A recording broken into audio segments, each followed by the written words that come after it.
right.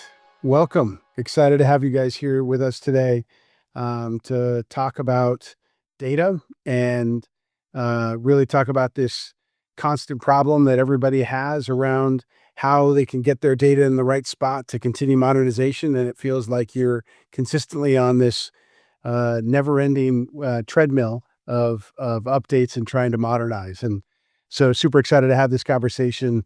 I'm going to let my three guests introduce themselves, but I'm Russ Whitman. I lead strategy for Launch Consulting, and very passionate about this data conversation. Dan, you want to take it away? Yeah, hi everybody. Thanks, Ross. My name is Dan McKinney. I'm the Chief Technology Officer for Magna Legal Services. I also wear two hats here as the CIO as well. But excited to talk today a lot about data and the data products that we're building. Q, how about you? Yeah, hello everybody. I go by Q. I'm a partner technology strategist at Microsoft. I work with partners in the ecosystem to align the work with the Microsoft vision and the storyline. And I've been working with the Launch Consulting Group here for the past few months, and excited for the conversation today. And John, you're next. I'm Jonathan Gardner. I'm a technology lead for Launch Consulting. I've been in and around the tech space for I guess about 25 years now. So been doing this for a while and been a consultant for quite some time. So this is right at my wheelhouse. There's been lots of migrations I've seen, so got lots of fun stories to add color onto everything. Great. Well, thank you, all three of you, for joining. We put this group together with some intent. We've got Q from Microsoft and so deep in that world around what Microsoft is trying to do to help companies apply data. Dan, obviously been working with your company for the last couple of years and watching you guys go through your transformation and your dealing with the challenges and of the last 6 to 12 months, the opportunities that AI presents itself.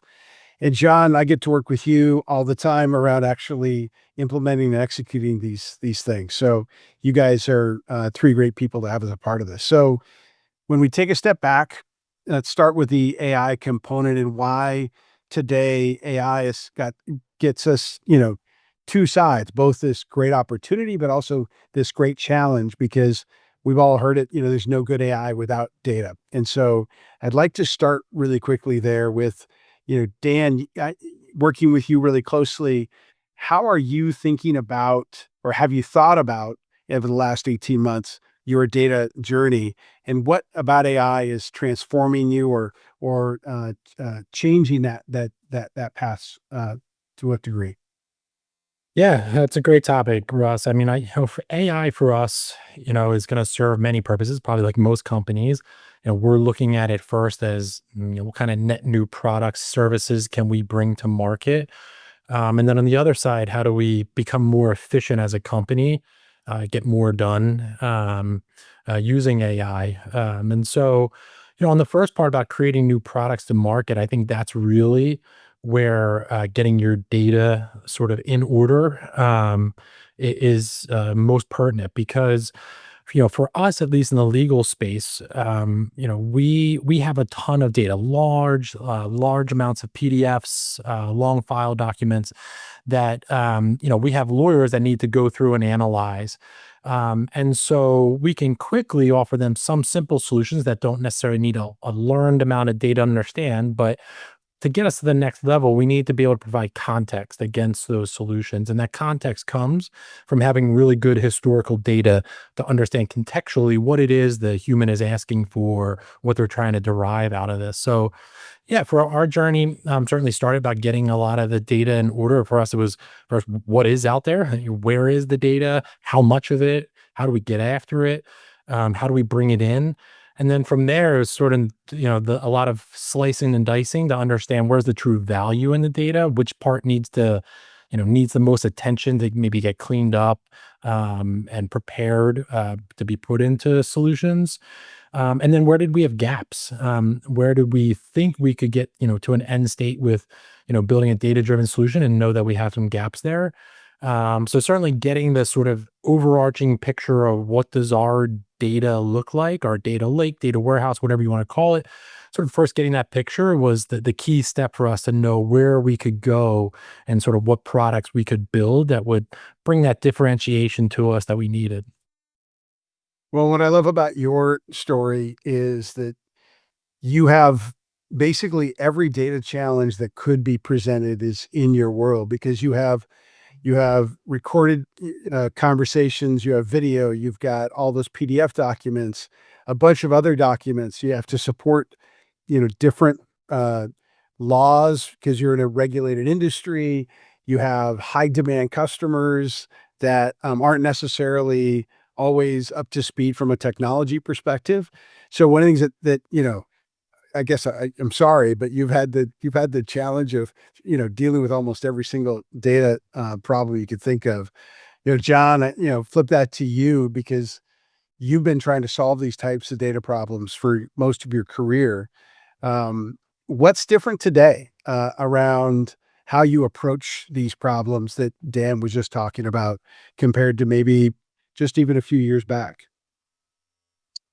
I think Dan had a really good point that about context, because when we look at AI and how we're going to deal with or implementing that in our environments, context is king, and so the ability to actually apply that becomes incredibly important. What's interesting is that it's a pattern that's actually repeated over many years of our career. I can't think of I go back to a scenario where I first got started and was working in the oil and gas industry as a consultant, and they were dealing with SCADA data, right? And it was scaling exponentially as we got readings off of a data pipeline. I think the interesting thing is the thing that's changing and getting new is that data is no longer growing at some steady pace. It's kind of we went from it's growing at a consistent pace to it's growing at maybe 20 years ago now, and then it was growing at an exponential pace. And I think we're getting to the point now where it's growing at a logarithmic pace. And so how do you keep up with that is a similar challenge that feels very familiar. It's constant scenario of updating data pipelines, updating the way that we access that data, and keeping that running. It's like you're constantly on a treadmill of having to deal with upgrades to your systems to be able to access that data and provide it in a way to the endpoint that you want to consume it. And so it's kind of that constant need to continue moving it forward to provide value back to your business. So Dan, let's take that back a step. So, you know, there was one thing that's about storing data. Like I mean, I don't know how many data warehouse, data platform, models. You mentioned that a second ago, but now I need the data for different things. So it's way past just storage and knowing how it's stored and having a consistent methodology for storage. It's now the need to access it for, to your point, real products. What are some strategies that you're applying today to be able to do that so you can even consider some of these new products you're working on? Yeah, and one thing I'll just add on to what Jonathan was saying, and around sort of the messiness of data and the pipelines and all, which leads in this, which is we have that problem, as you mentioned, Russ, of both structured and unstructured data. And the challenge is now, right? AI allows you to really get after that unstructured data. I sort of cut my teeth and grew up in the ad tech space, building DMPs, data management platforms, and programmatic, and that was pretty structured data and had a finite purpose for what it was going to be used for. Now we're trying to take structured data and unstructured data together and starting to create new automation pipelines, analytics off of it, and potentially new AI solutions off of it. And then the structured data point to Jonathan's point earlier, and even the structured data we still get access to today is comes in a variety of shapes and sizes. It's you can only be as good as the source system in itself, and a lot of times the structured data is coming from a really antiquated source system. So that's got its own challenges. But now we've unearthed the unstructured data we can tap into.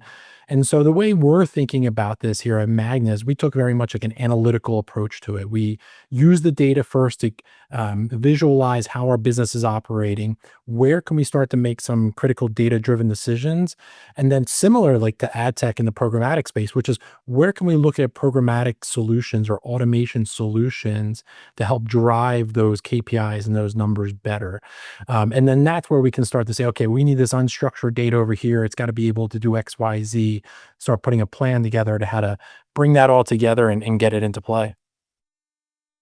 Makes sense. Q, I want to flip to you because, obviously Microsoft has been fueling this massive AI boom, right? With Yep. tremendous investment and building out new products in ways that we've never thought about using some of them before, right? Whether it's Excel on a day-to-day basis or how I'm building software using AI tools today.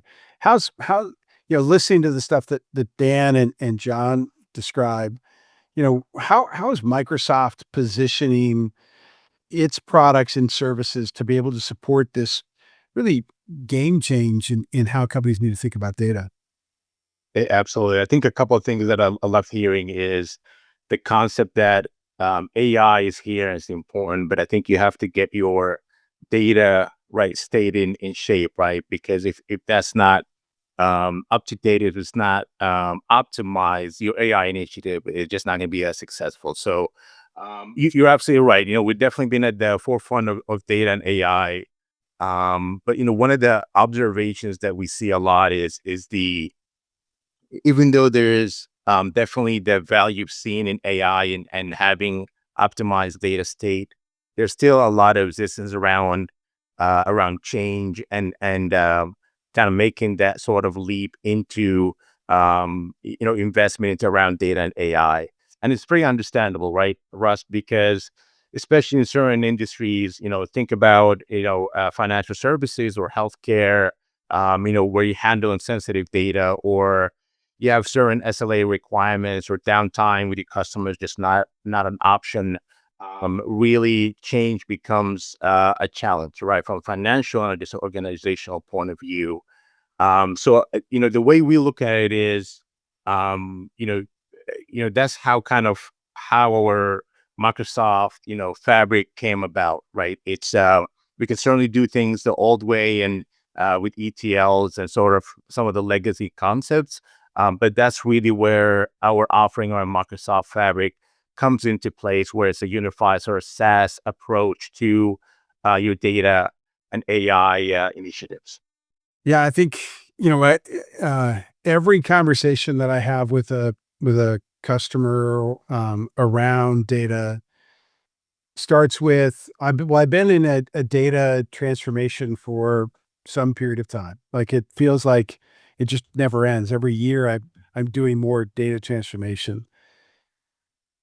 And I don't know, I'm a sucker for any movie that's got to use it where a spaceship uses a planet to, go faster to get someplace else. And so I'm always looking for these crazy or newer ways, modern way of thinking that we can move faster. Jonathan, when you are looking at these challenges today, are there opportunities to sort of leapfrog? Like we talk about this concept of how do I jump ahead rather than feeling like I'm always just on a never ending journey here? How are you seeing that and what lessons can you impart? Well, I think the irony is rich because at the end of last week, I think I watched both The Martian and Apollo 13. So I think it was somewhat apropos that we had that discussion.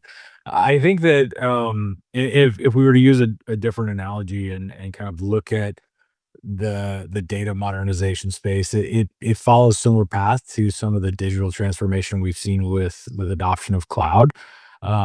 But we have an opportunity with data because of some of the products that are available today to kind of not lay the traditional kind of land phone lines, but skip straight to 5G and accelerate forward. So we get to kind of skip forward without having to put in some of the infrastructure. Now, it doesn't mean that to Dan's point earlier that you could take data that's not ready for that purpose. But from a technology perspective, instead of having to follow some of the traditional upgrade paths, okay, well, we need to go take this and look at the kind of tiered approach, and we're going to take our unstructured data, then we're going to clean it, and we're going to put it into a place that still technical users can access, but it's not ready for business use. And then now we create another tier of data that then is accessible for reporting, and kind of have that medallion data structure. We have an opportunity, because of the tools that have become available, to actually access some of that data, even in some of its raw form, and provide unique, well, gain insights out of that raw data without having to spend weeks, months, and years in doing pipelines to clean that up. So and that's what I'm seeing people take advantage of, and this opportunity to leapfrog forward is where, um, yeah, if you want to jump into business school, you have a big opportunity to gain ground on your opponents, because they're not taking advantage of that, because doing the traditional upgrade is safe. It's not scary. I think that's what I'm seeing the most of, is people who want to be first movers, and we obviously work with Dan, so he gets the advantage of us all thinking that way together, which is nice. So that's what I'm seeing in the marketplace, really. Yeah, Dan, talk about that. Like, so, I mean, this isn't your first rodeo of going through this transformation process, and I know that you guys are doing some really interesting things to try to advance not just your customer experience, but build a stronger platform for a foundation for the business. You want to share maybe a couple of experiences or things that you guys are doing intentionally there? Sure. I mean, I think, and just I just want to echo off to what John said there, which is, now even more so, and once the data starts fueling some of these experiences, now the real work really begins, right? A lot of times you often hear people like, "Oh, we're done. The project, we've got the data pipeline, it's in place, we're done," and that's the complete opposite, right? Like that's when the real work really gets started. People start utilizing it. You got to make sure it's hardened and everything else that goes and gets involved with that. So, some of the experiences that we're doing is everything from, we every day we're scheduling 600 different types of court reporters all across our assets, all across the country. And so building automation and tools that can help our schedulers, our teams, to be able to see next best actions, right? Being able to use data to say, here's not just availability, but here's also data to help us derive what's the best decision, based on any number of factors of who's available and what would be the best asset for whatever this particular job may be. Um, Other ones that we're using in, just strictly in the AI world, as I mentioned, is around large volumes of data that needs to be synthesized, for a lawyer. And so that's not just like one document in time, but also multiple documents over time, being able to summarize or derive information, or what we talk about also in interrogating those documents, giving them the ability to use conversational analytics to really dive in and start to ask open-ended questions against this data.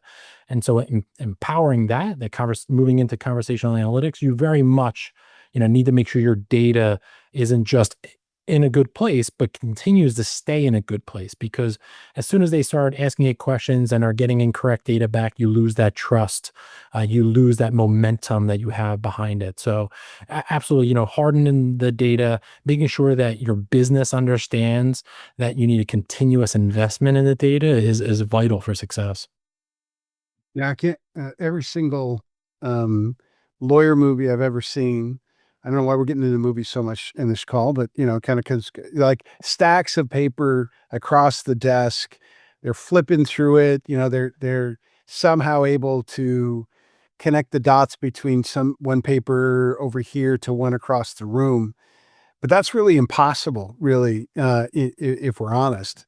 And that's one of the things that AI brings to the table is it can connect that context over time in a really powerful way. So it's super exciting to see how you guys are taking sort of the old ways and not just modernizing them, right? You're and just creating a digital version of the same stack. You're actually creating context across them. I think that's a really powerful thing. Q, I want to flip back to you as we go back into the Microsoft, tent, and we think about, some of these challenges of bringing contextual data, it's some of the really powerful aspects that I think the platform brings to the table. Maybe, what are the top 2 or 3 things that you're seeing the platform enable for companies, in the future? Yeah, absolutely. And I think, one of the aspects that really resonates when we're talking about sort of data and being AI ready is, consolidating your siloed,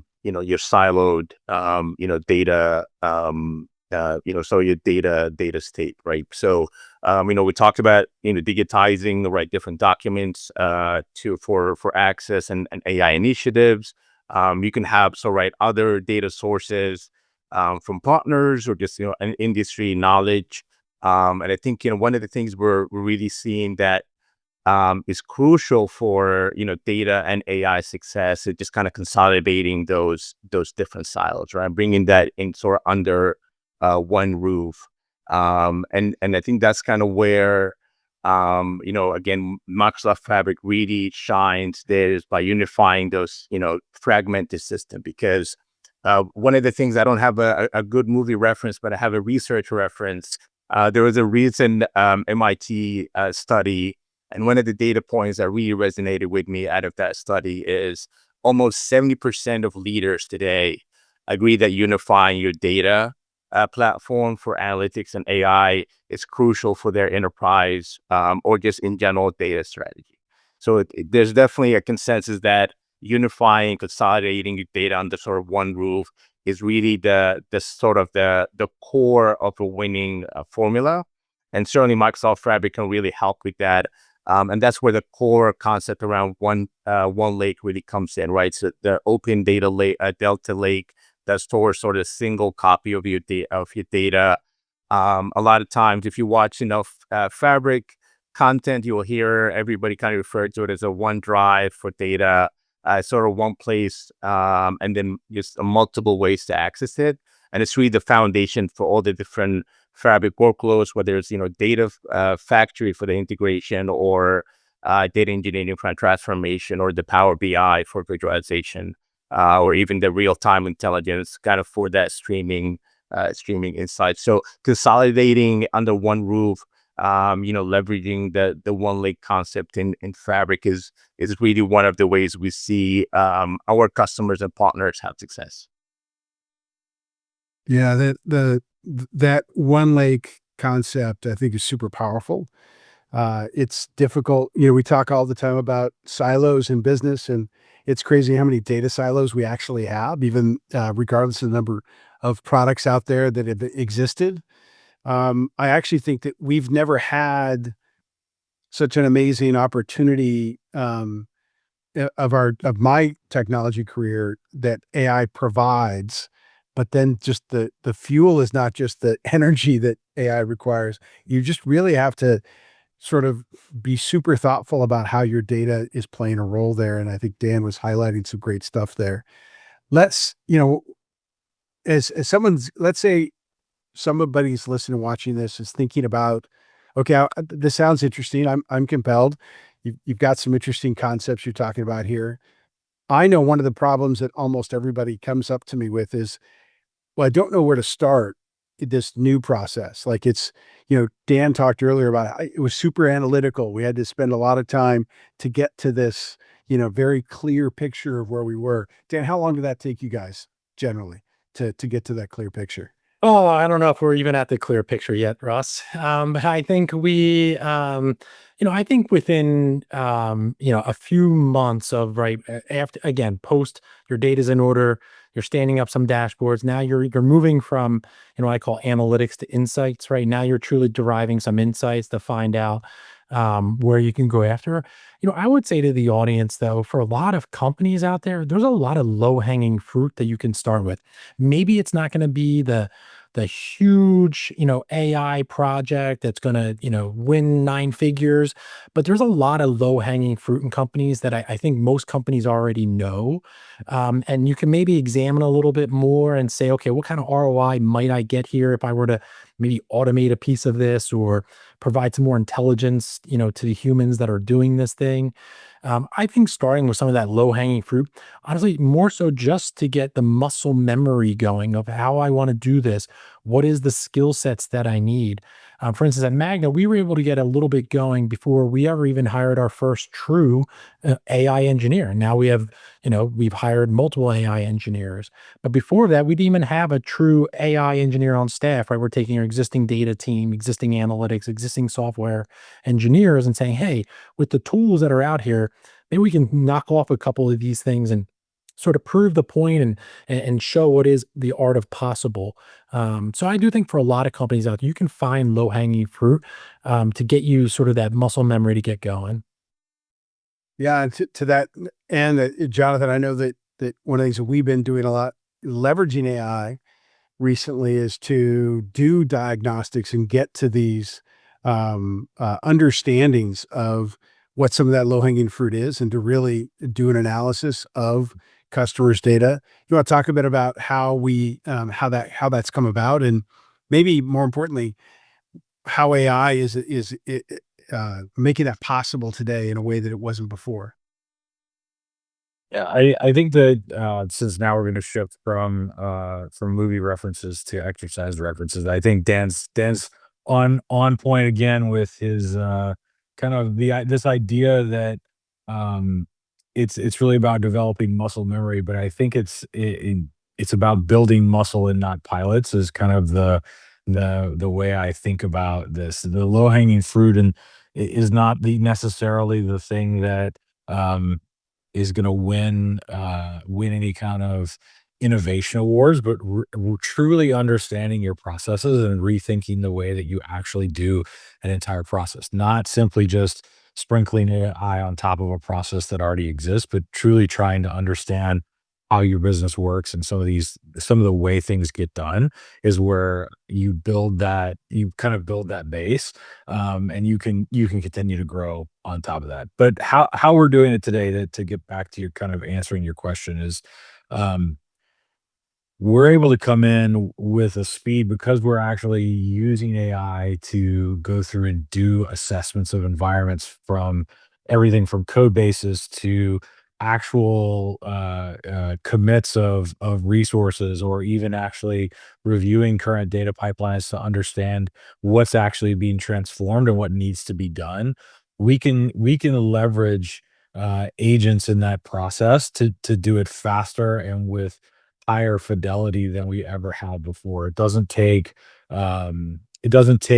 multiple analysts sitting and looking at data structures for hours on end, trying to make a decision about what potentially can provide that value. We're able to come to that decision incredibly fast. We've taken what traditionally would be an assessment that could take 2 to 3 weeks, and we can get it down potentially even to 1 week and be highly successful and drive impact in that short period of time.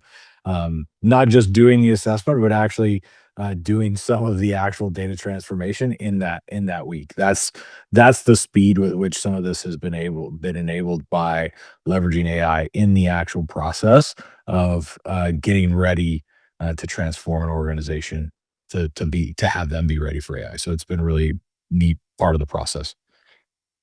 Well, that's a big part of the cultural shift, right? So we're talking about, all of us on this call, we've done lots of data projects in our lives, right? And, we have to not only treat data differently and recognize that it's growing at a scale that we really can't fully comprehend or control.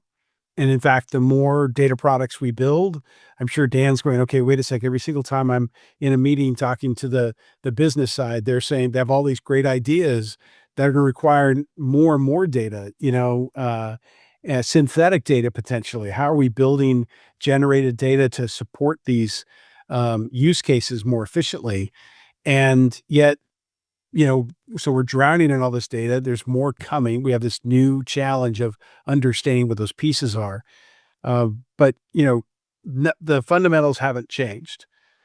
We rely on data to be able to make good business decisions and to power services that our customers value fundamentally. Like that's the core process.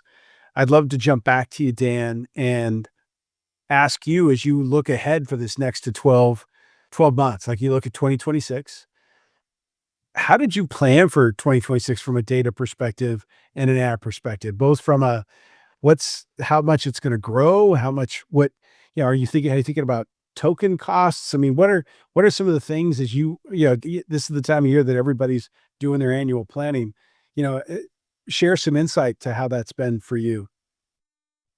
If anybody has any good answers, please let me know. I think it's, every company we're trying to figure it out. I think a couple of things about it. I'm not necessarily thinking about token, but I am thinking about net new, salary headcount costs versus compute is really the equation we're sort of dealing with now, which is meaning, if we don't need to add more headcount because we've added more automation, more AI, more technology in that place, it's going to show up though in adding more compute. So really trying to work through that equation of balancing those two things, and trying to forecast them out, is certainly where we're at and where the challenges are. We at Magna in particular, we know that we can continue to increase our revenue without necessarily increasing our headcount, because we become much more efficient, in the way in which we're utilizing technology and reimagining all our processes. So that's the way I think we're thinking about budgeting it right now. I mean, there is I'll offer there's still a good deal of it, which is probably in that R&D world, right? Where you're not exactly sure, what's going to come in 6 months from now in AI. If anybody does, please, I would love to know. But I think that's kind of the nimbleness that you need to, an approach you need to take right now when it comes to budgeting. Yeah, that's a great point. We talk a lot about every day. The question is, what can AI do? And maybe some people would go, what can't it do? And what we continue to find are companies like yourselves where there's this really important human process that takes place. So we talk about often about it, this concept of, humans directing AI and also verifying it. You mentioned trust earlier, and I know that that's something you guys, you're experts. These people that have, years of experience in understanding the business case and why that's so important and how you can't, one of the challenges, you couldn't hire enough people with more context and history because there's just not enough of them, right? At some point, one of the things that AI does is it sort of helps you scale that talent to be able to draw to support more customers and more products. So really exciting to watch that where we see the human and the machine like at the center. I talk often about, a lot of times companies are Botoxing AI into stuff, just adding a little fill here and a little fill there. But this is, you guys are looking at it from a real holistic transformation of how your business works. And that's been a fun part from, Yeah, I it's think. very much been a force multiplier. That's how we think about it internally. Everywhere from the IT team and the security team utilizing AI, down to our investigators and our consultants that are doing trial consulting. You name it across the board, right? They're using this to get more work done more efficiently. Excellent. Okay, Q, let's get back to you then. So in this new world, um, Fabric is really young, right? As a product, right? There's been, a lot of data products that have come out, previously that people have built things on. And uh, you've mentioned some of the transformations and the shifts at how Fabric thinks about those things as a more modern data platform. What what are some things that you would, you know, if we're to skate to where the puck is going, where is Fabric going to get us in the next 12 months that is going to be unique and powerful? Yeah, absolutely. I think that the two things that I think about right away is how quickly you can receive return on investment, right? So, no customer want to implement any kind of technology, fabric or otherwise, and wait a couple of years to see some kind of tangible return on investment, right? So that's the first point I would kind of articulate is Fabric is really being sort of that's right, a SaaS platform solution.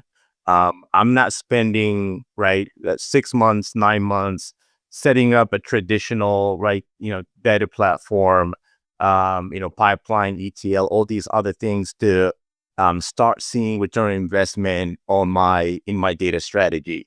So Fabric being a SaaS right platform, it's really able to accelerate seeing that return on investment, right away. The other aspect that I will indicate here, and we talked about a little bit around AI, is its integration, Fabric integration with Azure, Foundry, and other Microsoft offering, where I'm able to easily and quickly, integrate my, data platform, and start creating, agents or other sort of AI formats, leveraging my centralized data that I have in one lake in Fabric. So the two things that I think about is how quickly can I get that return on investment. Fabric being, a SaaS, platform, I can see that return on investment very quickly, and saving, manual time and hours on, data moving and transformation, etc. And then the second is how quickly can I start activating my AI, initiatives. And then I think the beautiful thing with Fabric as well when it comes to AI is it's not, and we kind of talked about this a little bit, is it's not only exclusive to sort of the very technical resources, right? It's very inclusive where, less tech savvy can use, drag and drop or co-pilot experiences within the platform to really start activating and getting insight within Fabric. Interesting. Okay, I'm going to throw you guys all a curveball. Since movies have made the call a few times. I'll start with you, Dan. What's your favorite movie and why of Oh, all time? Come on, of all time.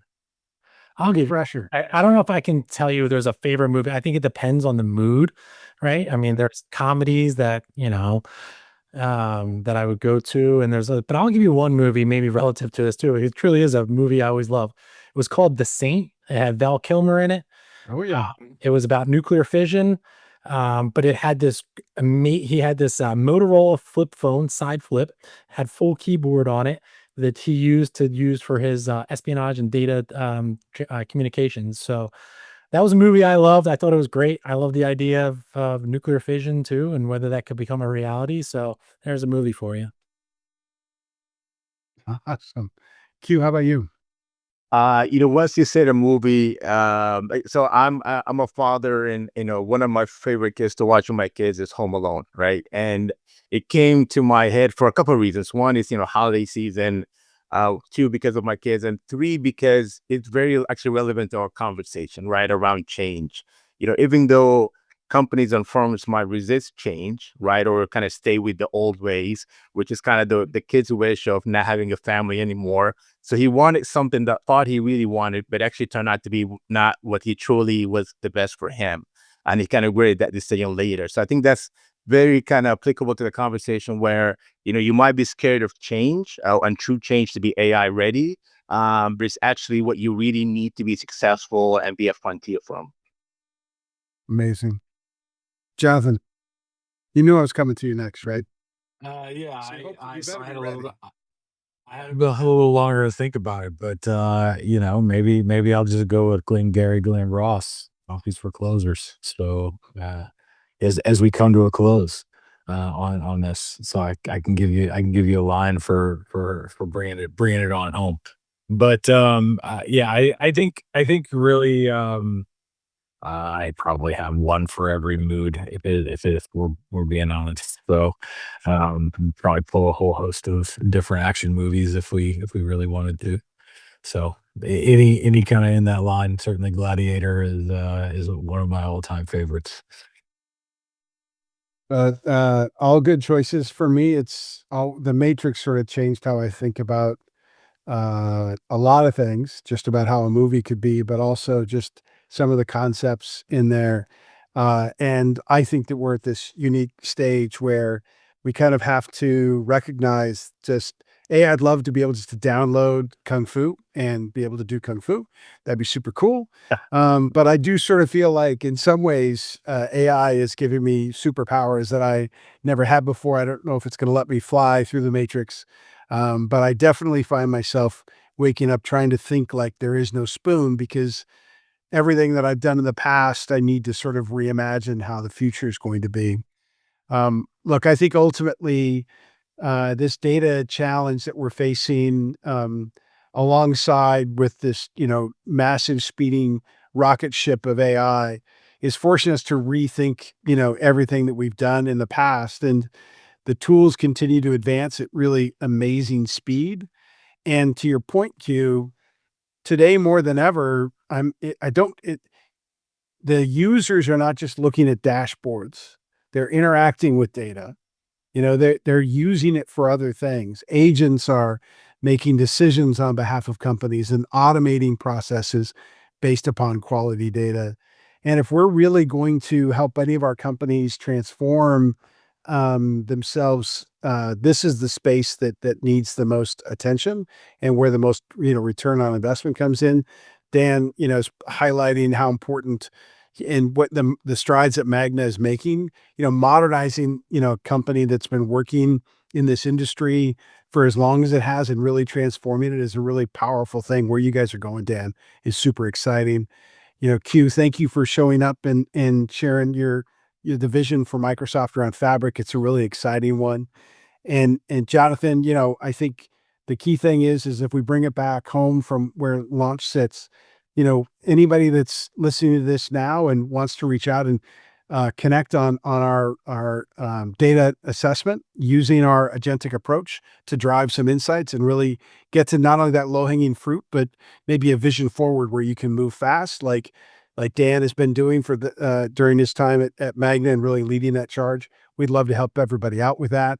And with that, guys, thank you, especially the movie references. That was maybe my favorite part, but and throughout the show. But good to spend time with you. Thank you. Thank you. Awesome. Thank you.